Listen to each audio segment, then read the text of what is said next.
Assalamualaikum warahmatullahi wabarakatuh. Para pemirsa yang dimuliakan Allah Subhanahu wa taala, apa kabar semuanya? Semoga dalam keadaan baik-baik saja, sehat jasmani rohani, banyak rezeki, berkah ilmunya, berkah rezekinya, dan senantiasa bersemangat dalam mencari ilmu. Baik, pada video kali ini insyaallah kita akan membahas tentang i'tidal. I'tidal adalah berdiri yang memisahkan antara ruku' dan sujud. Syekh Nawawi Banten dalam kitabnya Kasyifatus Sajah mendefinisikan i'tidal sebagai kembalinya orang yang sholat pada posisi sebelum ia melakukan ruku'. Baik kembali pada posisi berdiri bagi orang yang sholatnya dengan berdiri, ataupun pada posisi duduk bagi orang yang sholatnya dengan duduk. Sebagaimana ruku', i'tidal juga memiliki 3 syarat dalam pelaksanaannya. Adapun syarat yang pertama, bahwa bangunnya dari ruku' tidak dimaksudkan untuk tujuan lain selain i'tidal itu sendiri. Yang mana penjelasan tentang hal ini dalam contoh kasus sebagaimana dalam hal ruku'. Maksudnya ialah saat kita bangkit dari ruku', tujuan utamanya ialah hanya untuk i'tidal, bukan karena faktor lain, misal karena punggungnya sakit sehingga perlu untuk ditegakkan. Jadi saat tegak karena punggungnya sakit, ia menegakkan punggungnya sekaligus dia lanjutkan dengan i'tidal. Ini tidak diperkenankan. Hal ini akan berbeda manakala kita niat untuk i'tidal, sami Allahu liman hamidah, kemudian sekaligus setelah berniat i'tidal, melakukan i'tidal, baru sedikit mengencangkan atau meluruskan punggungnya. Hal ini tidak dipermasalahkan. Kedua, yakni tumakninah.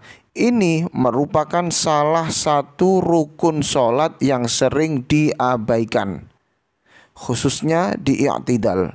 Tumakninah sendiri bermakna tenang, yang mana kadar tenangnya minimal selama bacaan kalimat tasbih subhanallah. Jadi sami Allahu liman hamidah, minim tenang sejenak sekiranya bacaan subhanallah. Ini tumakninah yang paling singkat. Adapun doa i'tidal ialah Rabbana walakal hamd. Itu doa minimal. Sekali lagi, Rabbana walakal hamd.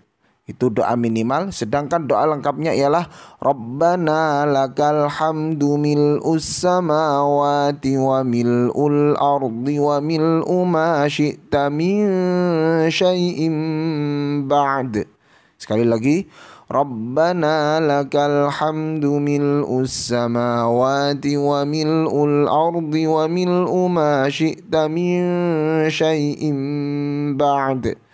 Nah, itulah doa i'tidal. Kemudian syarat yang ketiga ialah i'tidal tidak dilakukan dengan berdiri dalam waktu yang lama melebihi lamanya berdiri pada saat membaca suratul Fatihah. Karena i'tidal merupakan rukun yang pendek, maka tidak boleh memanjangkannya. Intinya, saat berdiri dari ruku atau i'tidal, panjangnya atau lamanya tidak boleh melebihi panjangnya saat berdiri ketika membaca suratul Fatihah. Bagi orang yang sholat dengan berdiri, suratul Fatihah dibaca dalam kondisi berdiri, dan ini memerlukan waktu, yang mana waktunya ini tidak boleh lebih pendek daripada ketika melakukan i'tidal. Sekarang yang jadi pertanyaan ialah, saat i'tidal, posisi yang tepat ialah tangan diluruskan atau tangan disendakapkan seperti layaknya posisi awal ketika sholat. Di sini setidaknya ada 2 pendapat. Pendapat yang pertama, boleh lurus tidak bersedekap. Pendapat ulama pertama terkait posisi tangan saat gerakan i'tidal dalam sholat, yaitu tangan diluruskan di samping badan dan tidak bersedekap.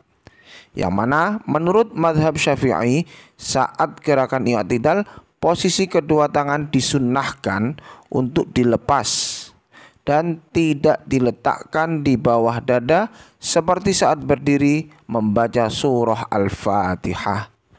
Sedangkan pendapat yang kedua mengatakan bahwa posisi tangan bersedekap di atas dada. Hal ini sebagaimana pendapat dari ulama Syekh Abdul Aziz bin Baz. Beliau berkata sangat jelas bahwa yang disyariatkan bagi orang yang sholat pada saat ia berdiri ialah meletakkan tangan kanannya di atas lengan tangan kirinya, artinya bersedekap. Jadi di sini ada perbedaan, boleh untuk meluruskan tangan, boleh bersedekap. Adapun kami pribadi sering melakukan dengan yang meluruskan tangan. Bila dengan meluruskan tangan dikhawatirkan tangan akan bergerak lebih dari 2 kali atau 3 kali lebih, maka dikhawatirkan akan membatalkan sholat, boleh untuk bersedekap. Kan tetapi sekali lagi kami lebih cenderung mengamalkan yang meluruskan tangan. Jika Anda lebih tertarik untuk melakukan atau terbiasa melakukan yang meluruskan tangan atau bersedekap, tulis pada kolom komentar ya. Kita akhiri. Wal afu minkum. Wassalamualaikum warahmatullahi wabarakatuh.